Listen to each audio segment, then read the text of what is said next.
To sports room. Australia के खिलाफ T20 series के लिए पाकिस्तान के 6 खिलाड़ियों का तरबीती कैंप कराची में ख़त्म हुआ। 10 नवंबर को मिशन ऑस्ट्रेलिया के लिए ये खिलाड़ी रवाना होंगे। तफसीलात आपको दे रहे हैं अली हसन अपनी इस रिपोर्ट में।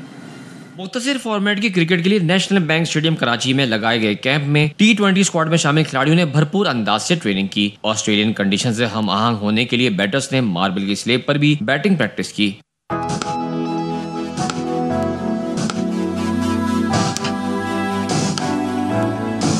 उमैर बिन यूसुफ, साहबजादा फरहान और उस्मान खान ने पावर हिटिंग पर जान लगाई। अब्बास आफरीदी ने स्लो बॉल समेत मुख्तलिफ वैरायटी पर काम किया। शाहीन और नसीम और आरस भाई के साथ ये तीनों माशाल्लाह अच्छे बॉलर हैं।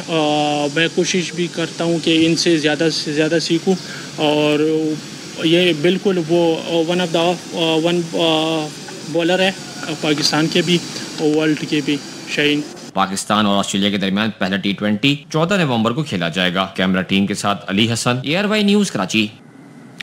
शाहिद साहब, ये जो वनडे सीरीज़ है इसके लिए बहुत सबकी एक्सपेक्टेशन थी। हमने भी यही कहा था कि कोई चांस नज़र नहीं आता, लेकिन अब क्योंकि ये पहला मैच अच्छा खेला है, दूसरे में हमने थोड़ी जान मारनी है, तीसरे में 5 खिलाड़ी होंगे नहीं, तो ये गोल्डन अपॉर्चुनिटी है कि पाकिस्तान यहाँ इतने सालों के बाद 2002 के बाद सीरीज़ जीत सकता है। तो क्या एक्सपेक्टेशन है? और दूसरा ये कि T20 की जो तैयारी की बात हो रही है तो उसमें तो मुकाबला और भी मज़ेदार होगा, और भी होना चाहिए, इसलिए कि उनके BBL के परफॉर्मर्स खेलेंगे, बिग बैश के, और हमारी टीम के परफॉर्मर खेलेंगे तो अच्छा होगा। लेकिन ऑस्ट्रेलिया की पिचें ज़रा थोड़ी सी प्रॉब्लम होती हैं। 2 T20 ऐसी पिचों पर हैं जो थोड़ी तेज़ मानी जाती हैं, ब्रिस्बेन और होबार्ट की। सिडनी में थोड़ा सा पाकिस्तान को एक फ़ायदा हो सकता है, इसलिए कि सिडनी यूजुअली पाकिस्तान को सूट करती है। यहाँ पे हम आखिरी टेस्ट जो ऑस्ट्रेलिया में जीते हैं वो भी हमारी एक यादगार है। थोड़ा स्लो बॉलर्स को भी सिडनी की पिच जो है वो मदद करती है, और हमारे पास T20 के अच्छे एक्सपर्ट बॉलर हैं।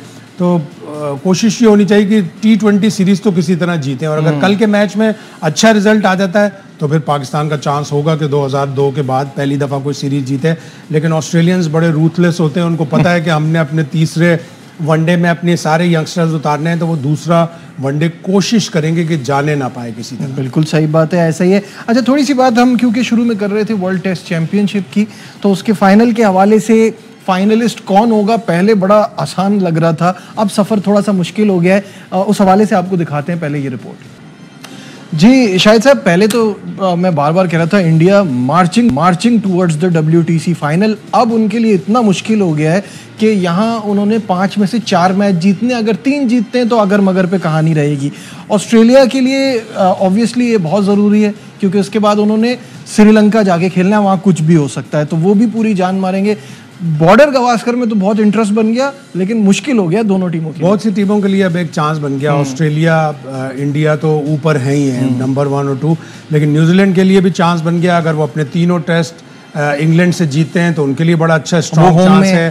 साउथ अफ्रीका के बाद बहुत अच्छा चांस है, लेकिन साउथ अफ्रीका थोड़ी सी मुश्किल में इसलिए है कि उनकी पहली सीरीज जो श्रीलंका से है वो पोर्ट एलिजाबेथ और डरबन में है। दोनों एशियन टीमों को सूट करती हैं, और श्रीलंका एक सीरीज वहां जाकर जीत चुका है, हम कभी भी नहीं जीते। तो उनको एक थोड़ा सा एडवांटेज है कि उन दोनों जगहों पे उनके स्पिनर्स हावी हो सकते हैं साउथ अफ्रीका के ऊपर। साउथ अफ्रीका के पास भी अच्छे स्पिनर्स हैं, लेकिन श्रीलंका के बैट्समैन भी बहुत अच्छा स्पिनर्स को खेलते हैं, तो श्रीलंका का चांस बहुत अच्छा है। और श्रीलंका के पास सबसे बड़ा एडवांटेज ये है कि उन्होंने अपने आखिरी 2 टेस्ट गॉल में खेलने हैं, जहाँ पे उनके जय सूर्या बहुत ही अच्छे हैं, और एक ही वेन्यू पे इतने आउट कर रहे हैं वो भी उनको एक बड़ा स्ट्रॉन्ग पॉइंट है।